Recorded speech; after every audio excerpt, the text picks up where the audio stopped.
Shalom Bapak Ibu dan Saudara sekalian yang dikasihi oleh Tuhan Yesus Kristus. Pada malam hari ini kita akan kembali mendengarkan sebuah renungan singkat. Sebelumnya mari kita berdoa terlebih dahulu kepada Tuhan. Mari kita bersatu di dalam doa. Allah Bapa yang bertata di dalam kerajaan surga, kami sebagai manusia, sebagai ciptaan-Mu kembali hadir menghadap kepadamu saat ini. Kami yang lemah, kami pun yang juga memiliki kelebihan yang Engkau berikan kepada kami, akan kembali membaca firman Tuhan. Kiranya firman Tuhan ini boleh terus memimpin setiap langkah hidup kami. Dan kiranya setiap langkah hidup kami pun juga boleh dapat mencerminkan kehendak Tuhan dan boleh terjadi untuk kemuliaan nama Tuhan semata. Pada saat ini kami memohon Roh Tuhan boleh ada di dalam hati dan pikiran kami, sehingga kami boleh menjadi pribadi yang bertanggung jawab untuk menjadi pelaku-pelaku firman Tuhan. Di dalam nama Tuhan Yesus Kristus, kami menaikkan doa ini. Amin. Saudara-saudara yang dikasihi oleh Tuhan Yesus Kristus, pada saat ini kita memiliki tema gaya hidup Tuhan Yesus, taat kepada hukum. Bacaan kita dari Injil Matius pasal 17 ayat 26 sampai 27. Injil Matius pasal 17 ayat 26 sampai ayat ke-27 mengatakan, jawab Petrus, dari orang asing. Maka kata Yesus kepadanya, jadi bebaslah rakyatnya, supaya jangan kita menjadi batu sandungan bagi mereka. Pergilah memancing ke danau, dan ikan pertama yang kau pancing, tangkaplah dan bukalah mulutnya. Maka engkau akan menemukan mata uang 4 dirham di dalamnya. Ambillah itu dan bayarkanlah kepada mereka, bagiku dan bagimu juga. Ya. Saudara-saudara, di dalam kehidupan yang kita jalani, kita tidak bisa terlepas dari namanya aturan. Namun, tidak semua aturan yang ditetapkan dapat memberikan manfaat secara langsung bagi kita, dan juga kita menyukai aturan tersebut. Bisa saja kita tidak suka dengan aturan yang ada, dan bisa saja aturan yang ada itu justru tidak memberikan manfaat apapun bagi kehidupan kita secara langsung. Nah, saudara-saudara, bacaan kita memiliki konteks ada dua hal tentang aturan atau juga hukum yang berlaku pada saat itu, yakni pajak pemerintah. Pajak pemerintah berfungsi untuk meningkatkan infrastruktur dan pembangunan ekonomi. Dan juga bea bait suci atau bea bait Allah digunakan untuk operasional lembaga keagamaan. Jadi, dua hal ini menjadi tanggung jawab, menjadi kewajiban yang harus dibayarkan. Dan tentunya saudara-saudara, ternyata hal ini tidak melulu disetujui oleh semua orang pada saat itu. Kebiasaan membayar bea bait Allah atau bea bait suci mengalami banyak pertentangan. Ada yang pro tetapi juga ada yang kontra.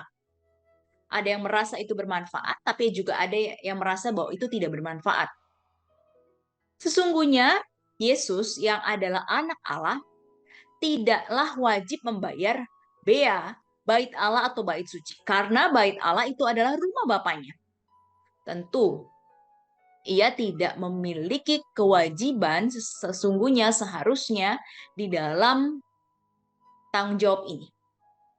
Tetapi ternyata Tuhan Yesus tetap membayarkan bea bait Allah.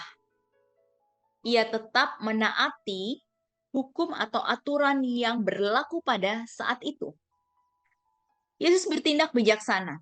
Ia tidak mau menjadi batu sandungan. Ia menghormati apa yang dibuat oleh manusia. Yesus tidak mempertahankan haknya sebagai anak Allah untuk kepentingan bersama. Ya, yang dia lihat adalah kepentingan bersama. Dan itu menjadi pertimbangan utama bagi Tuhan Yesus untuk tetap membayarkan bea bait Allah. Dan ternyata sikap Tuhan Yesus kepada Petrus, yang dimana Petrus diminta untuk membuka mulut ikan dan ia akan menemukan uang di situ. Hal ini mau menyatakan Tuhan akan menyediakan apa yang Petrus perlukan. Dia tidak perlu khawatir akan dirugikan. Mungkin saat itu Petrus dan Tuhan Yesus tidak memiliki uang sama sekali. Sehingga mereka harus berpikir bagaimana caranya supaya tetap dapat membayar bea bait Allah. Nah, hal ini kalau kita kaitkan di dalam kehidupan saudara-saudara, apakah kita selalu khawatir? Apakah kita seringkali khawatir bahwa Tuhan tidak akan menyediakan apa yang kita butuhkan, apa yang kita perlukan? Apakah kita tidak percaya kuasa Tuhan boleh terus ada di dalam kehidupan kita, supaya kita tetap dapat tercukupi kebutuhannya di dalam keseharian kita? Mari kita melihat cara yang Tuhan Yesus lakukan. Tentu hal ini kalau dipikir secara logika manusia, ini bukanlah hal yang lazim, bahkan sesuatu yang mustahil. Tetapi hal ini justru terjadi dan berguna.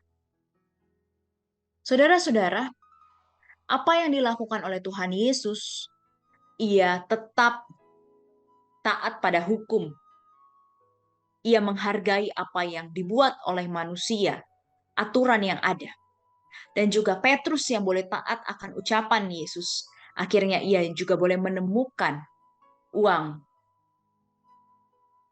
di tempat yang rasanya tidak mungkin. Ketaatan membuahkan hasil yang baik, asalkan kita mau taat. Mungkin saat ini kita juga merasa bahwa hukum yang ada di negara kita, aturan-aturan yang ada di negara kita, tidak kita sukai, bahkan kita merasa itu juga tidak memberikan manfaat secara langsung. Tetapi kita sebagai warga negara tetap harus taat pada aturan yang berlaku, pada hukum yang memang diberlakukan di negara ini. Dan kiranya ketaatan kita boleh membuahkan hasil yang baik pada nantinya, dan kita boleh merasakan hasil dari ketaatan yang kita perbuat. Kiranya Tuhan Yesus boleh terus menolong dan memampukan kita untuk kita boleh taat kepada hukum. Dan tentunya salah satu bentuk ketaatan taat kepada hukum yakni membayar pajak bagi setiap pribadi yang wajib bayar pajak. Kiranya hal ini kita juga boleh terapkan di dalam hidup kita. Tuhan Yesus memberkati kita sekalian. Amin.